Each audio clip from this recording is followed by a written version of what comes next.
দয়াল নবী বলে আমি চলে যাব, তবে রেখে যাব, চারজনকে রেখে যাব, হাসান, হুসাইন, আলী, ফাতেমা। তারা আমার রাসূলের আওলাদ, তাদের রক্তে আমার রাসূলের রক্ত, তারা আমার রাসূলের বংশ, তারা নামাজের বংশ,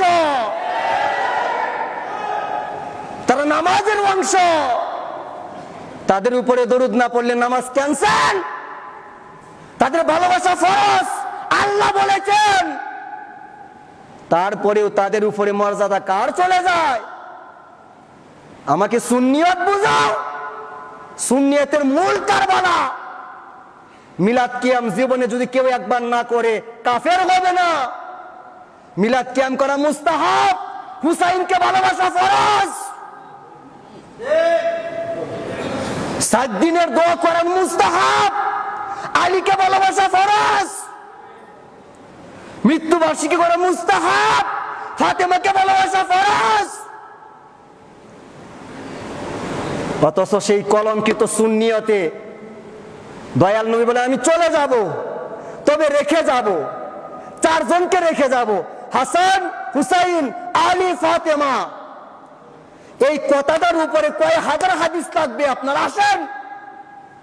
আমার নবী বলেন চারজনকে রেখে গেলাম, আলী, ফাতেমা, হাসান, হুসাইন। যদি ধরতে পারো হেদায়েতের গ্যারান্টি এখানে, যদি উঠতে পারো নাজাতের গ্যারান্টি এখানে, যদি মোহব্বত করতে পারো ইমানের গ্যারান্টি এখানে, যদি ধরতে পারো আমল কবুল হওয়ার গ্যারান্টি এখানে। বলেছেন রহমাতুল্লিল, বলেন না রহমাতুল্লিল। কিন্তু দুর্ভাগ্যের বিষয়, আমাদের আহলুস সুন্নাত ওয়াল জামাতে মিলাদ কিয়ামের উপরে কমপক্ষে 100 কিতাব আছে। প্রত্যেকটা দরবারে মিলাদ কিয়ামের বই।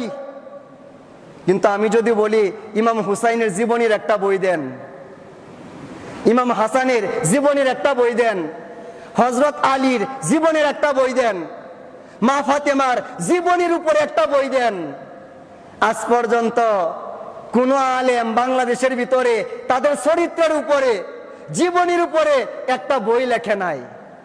লজ্জা করে না তোমার?